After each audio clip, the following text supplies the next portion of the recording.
ಕೂತ್ಕೊಳ್ಳೋಕ್ಕಿಂತಲೂ ಅದು ಎಷ್ಟರ ಮಟ್ಟಿಗೆ ಕಾರ್ಯರೂಪಕ್ಕೆ ಬಂದದ ಅನ್ನೋದು ಸಹಿತ ನಾವು ವಿಚಾರ ಮಾಡ್ಬೇಕಾಗ್ಯದ. ಯಾರಿಗಾದ್ರೂ ಅಷ್ಟೇ ರೀ. ಈಗ ನಾಳೆ ನಮಗೆ ಮೀಸಲಾತಿ ಸಿಕ್ತಂದ್ರೆ ನಮ್ಮ ಬಡತನಗಳು ಹೋಗ್ತದ ಮಾಡೋದಿಲ್ಲ. ಒಂದು ಕುಟುಂಬಕ್ಕೆ ಒಬ್ಬ ವ್ಯಕ್ತಿಗೋ ಅಥವಾ 4 ಕುಟುಂಬಕ್ಕೆ ಒಬ್ಬ ವ್ಯಕ್ತಿಗೋ ಅಥವಾ ಹೆಣ್ಮಗಳು ಗಣಮಗಳು ಸಿಗ್ತದೆ ನೌಕರಿ. ಆ ಒಬ್ಬ ವ್ಯಕ್ತಿ ಮದುವೆ ಆದ ತಕ್ಷಣ ಮತ್ತೆ ಆದ ತಕ್ಷಣ ಸಪ್ಲಾಗಿ ಹೋಗ್ಬಿಡ್ತಾನೆ, ನಮ್ಗೆ ಗೊತ್ತಿರಲಿಲ್ಲ.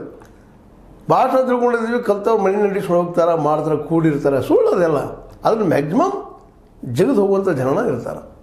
ಅವ್ರಿಗೆ ನಾವು ಈಗ ಬಡದಾಡ ಸರ್ ಅವ್ರಿಗೆ ಸಿಗಬಾರ್ದು ಅಂತ ಅಲ್ಲಿಲ್ಲ.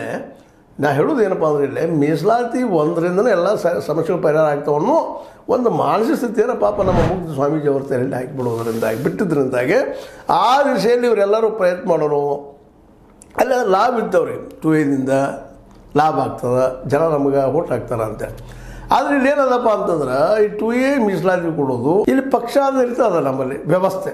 ಪಕ್ಷಗಳು ನಾವು ಹೆಲ್ಪ್ ಮಾಡ್ತೀವಿ, ನೀವು ಹೆಲ್ಪ್ ಮಾಡ್ತೀವಿ ಅಂತೇಳಿ ನಿಧಾನಕ್ಕೆ ಒಳಗೆ ಹೋಗ್ಕರು. ಪಾಪ ಈ ವಿಜಯಾನಂದ ಕಾಶ್ಯಪ್ನವರು ಹೋಗ್ಕರು, ಆಮೇಲೆ ನಮ್ಮ ಯತ್ನಾಳವರು ಹೋಗ್ಕರು, ಬಸವಗೌಡ ಪಾಟೀಲ್ ಯತ್ನಾಳರು, ಆನಂದ ನಮ್ಮ ನಿರಾಣಿ ಅವರು ಒಳಗೆ ಹೋಗ್ಕರು. ಎಲ್ಲ ಹೇಳಿ ಏನು ಮಾಡಿದ್ರಪ್ಪ ಅದರೊಳಗೆ ಅವರ ಮಾತಿನ ಪ್ರಕಾರ ನಡೆದೇ ಇದ್ದಾಗ ಸಹಜದ ಪಾಪ ಯಾರ್ದಾರೋ ಮಾತು ಬಂದಿಷ್ಟು ಕಿವಿ ಕೊಡಲೇಬೇಕಾಗ್ತದೆ. ಅವು ಸರಿ ಅನಿಸಾಗ ಹೋದ ಸರಿ ಅಂತ ಅನ್ಬೇಕಾಗ್ತದೆ.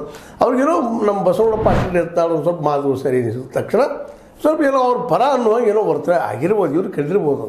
ಅದನ್ನು ದೋಳದು ಮಾಡಿಕೊಂಡು ಇವತ್ತು ಕಾಶಪ್ಪನವರಾಗಿರ್ಬೋದು, ನಿರಾಣಿಯವರಾಗಿರ್ಬೋದು, ಮತ್ತೊಂದು ಪೀಠ ಮಾಡಿ ಇವತ್ತು 5 ಪೀಠ ಮಾಡಿ ಹೊರಟಿದ್ದಾರೆ. ಅದರಿಂದ ಏನಾಗೋದು ಇರಲಿ, ಸ್ವಾಮಿಗಳು ಭೇಟಿ ಆಗ್ತಾರೆ, ಸಮೀಪ ಸಿಗ್ತಾರೆ, ಚರ್ಚೆ ಮಾಡ್ತಾರೆ, ಒಳ್ಳೆಯ ವಿಷಯನ. ಆದರೆ ಇಲ್ಲೇ ಅದು ಎಲ್ಲ ಕೂಡ ಒಂದಪ್ಪ ಅನ್ನೋಂಥ ಭಾವ ಹೊಡೆದು ಹೋಗ್ಬಾರ್ದು ಅನ್ನೋದು ಇಲ್ಲಿ ಮುಖ್ಯ ಉದ್ದೇಶ. ಇವರೆಲ್ಲ ಜನ, ಈ ರಾಜಕೀಯ ಜನ ಈ ಪಂಚಮಸಾಲಿ ಹೋರಾಟವನ್ನು ಏನು ಮಾಡಿಬಿಟ್ರಪ್ಪ ಅಂದ್ರೆ ಧಳ್ಳಿ ಸರಿಸಿಬಿಟ್ರು ಅಂತ. ಇವತ್ತು ಕಾಂಗ್ರೆಸ್ ಪರ ಇದ್ದಾರೆ ವಿಜಯಾನಂದ ಕಾಶ್ಯಪ್ಪನವರು. ಅವರು ತಮ್ಮ ಕಾಂಗ್ರೆಸ್ ಹೆಸರು ಸಾಧಿಸುವ ಸಲುವಾಗಿ ಸ್ವಾಮಿಗಳು ನಮ್ಮ ಕಡೆ ತೊಗೊಳ್ಬೇಕು, ಅವ್ರು ನಾವು ಹೇಳಿದಂಗೆ ಕೇಳಬೇಕು ಅಂತೇಳಿ ಅವ್ರ ಮನಸ್ಥಿತಿ ಇರ್ತದೆ. ಯತ್ನಾಳರು